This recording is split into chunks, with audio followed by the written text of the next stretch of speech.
देखो खेतों में पानी घुसाया, पूरा खेत खराब हो गया।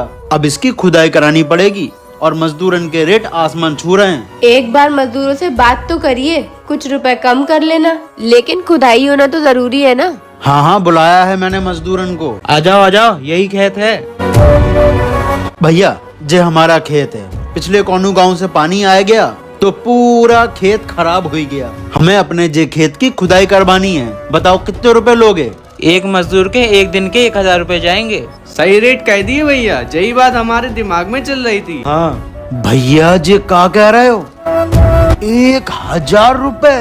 देखो भैया, मजदूरी चल रही है एक आदमी की एक दिन की 600 रुपया, मगर मेरे पास तो वो भी नहीं है। मैं तुम्हें 200 रुपया एक आदमी के एक दिन के दे पाऊंगा। कर दो भैया हमारे खेतों की खुदाई। नहीं, 200 रुपए में हम कभी काम नहीं करेंगे। रुपए जाएंगे पूरे 1000, 1 रुपया भी कम नहीं।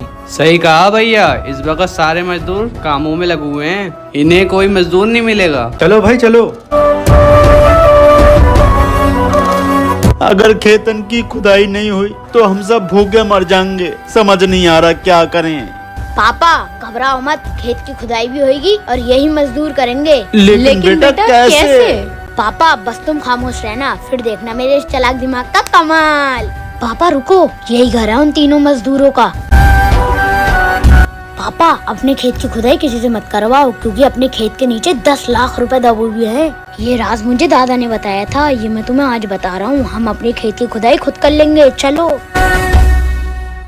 भैया सुनो, तुम्हारी खेत की खुदाई हम कर देंगे। लेकिन हमारे पास 1000 रुपए नहीं है तुम्हें देने के लिए। नहीं भाई, हम पैसे नहीं लेंगे, फ्री में करेंगे खुदाई। चलो भाई, फोड़े उठाओ।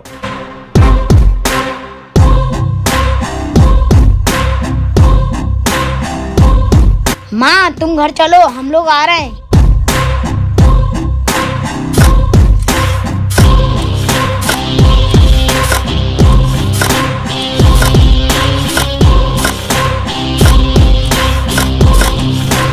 $10 लाख रुपए मिल जाएंगे, लखपति बन जाऊंगा। पापा तुम आराम से बैठो, इन्हें खेत की खुदाई करने दो। पूरी जमीन खोद डाली, लेकिन 10 लाख रुपए कहीं नहीं मिले। भैया हो गई तुम्हारी खेत की खुदाई। भैया तुमने कहा था कि तुम्हारी खेत की खुदाई फ्री में करेंगे, लेकिन तुमने बहुत मेहनत करी है। ये लो 600 रुपए, तीनों लोग 200 रुपए ले लेना। चलो भैया, कुछ तो मिला। पापा देखा, करवा दी तुम्हारी खेत की खुदाई, अब फसल बो दो। बेटा तूने अपने चालाक दिमाग से क्या कमाल का खेल खेला। मजदूरों को लालच दिया और खेत सस्ते में खुदवा दिया। मालिक, हम अपनी बहन के घर जा रहे हैं। 500 रुपए नौकर को दे दो। 500 रुपए में क्या हो जाएगा? ले भाई ले। हाँ भाई इशू, 500 रुपए तो कम पड़ गए होंगे। होते ही क्या है 500 रुपए? 500 रुपया बहुत ही होते हैं। उन रुपया से हमने अपनी भांजी के लिए 150 रुपया की फ्रॉक ली और 30 रुपया की उसके लिए हम गुड़िया ले गए।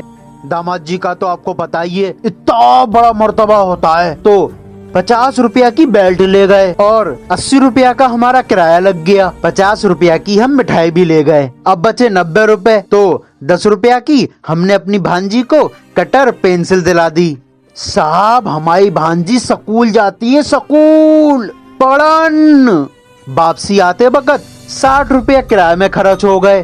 थोड़ा दूर पैदल चले और हमने 20 रुपया बचा लिए और 20 रुपया की हम साहब आपके लिए जो टोपी लिया है, नमाज के काम आ गई। 5 मजदूरों को और लगाओ, जल्दी से इस फसल को कटाओ। जी साहब। खाना खा लीजिए। मेरा हाथ किसने पकड़ लिया?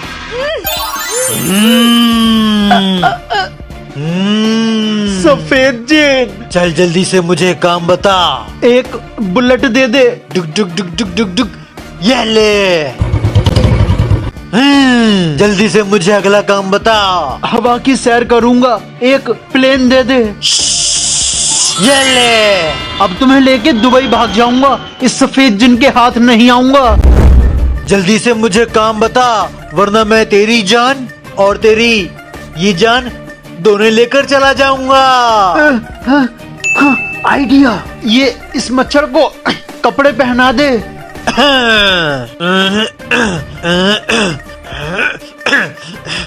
मच्छर को कपड़े कैसे पहनाऊं? नहीं हो पाएगा, इससे अच्छा है यहाँ से भाग जाऊं। हम भी पलेंदे, हम भी लिथेंदे, हम भी पलेंदे। ए पागल चुप। पागल को देखो। हट, गाली बक दूंगा भाली भाली। चुप, सब अगले पगलों को इसी स्कूल में रख लिया है। पगल कब पास होगा? कभी ना कभी पास हो जाऊंगा। तू कभी नहीं होगा पास। बच्चों, ये एक लकीर खींची हुई है, इसको छोटा कैसे करोगे? सर हो गई छोटी। गलत, बैठो, तुम आ जाओ। इस लकीर को बिना छुए छोटी करके दिखाओ। सर इसको मिटाना पड़ेगा तभी छोटी होगी। गलत। छल जी, मैं कल दूंगा। अच्छा कर।